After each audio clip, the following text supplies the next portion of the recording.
Imagine an island where 100 people, all perfect logicians, are imprisoned by a mad dictator. There's no escape except for one strange rule. Any prisoner can approach the guards at night and ask to leave. If they have green eyes, they'll be released.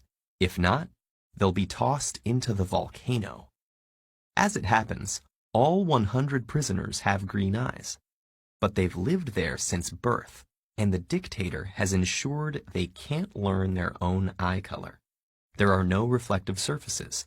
All water is in opaque containers, and most importantly, they're not allowed to communicate among themselves, though they do see each other during each morning's head count. Nevertheless, they all know no one would ever risk trying to leave without absolute certainty of success. After much pressure from human rights groups, the dictator reluctantly agrees to let you visit the island and speak to the prisoners under the following conditions. You may only make one statement, and you cannot tell them any new information. What can you say to help free the prisoners without incurring the dictator's wrath? After thinking long and hard, you tell the crowd, "At least one of you has green eyes." The dictator is suspicious, but reassures himself that your statement couldn't have changed anything. You leave, and life on the island seems to go on as before. But on the 100th morning after your visit, all the prisoners are gone, each having asked to leave the previous night. So how did you outsmart the dictator?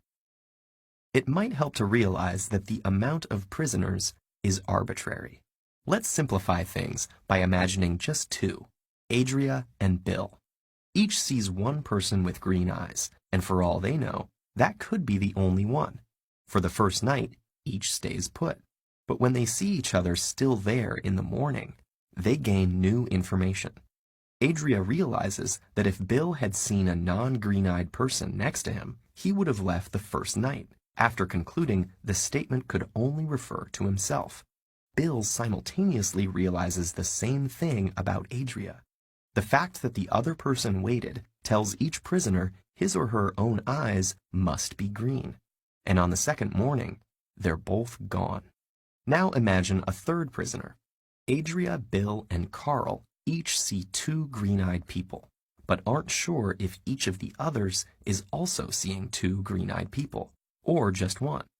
They wait out the first night as before, but the next morning they still can't be sure. Carl thinks, if I have non-green eyes, Adria and Bill were just watching each other, and will now both leave on the second night. But when he sees both of them the third morning, he realizes they must have been watching him too. Adria and Bill have each been going through the same process, and they all leave on the third night. Using this sort of inductive reasoning, we can see that the pattern will repeat no matter how many prisoners you add. The key is the concept of common knowledge, coined by philosopher David Lewis. The new information was not contained in your statement itself, but in telling it to everyone simultaneously. Now, besides knowing at least one of them has green eyes, each prisoner also knows that everyone else is keeping track of all the green-eyed people they can see, and that each of them also knows this, and so on. What any given prisoner doesn't know is whether they themselves are one of the green-eyed people the others are keeping track of, until as many nights have passed as the number of prisoners on the island.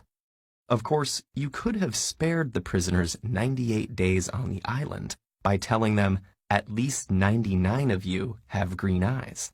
But when mad dictators are involved, you're best off with a good head start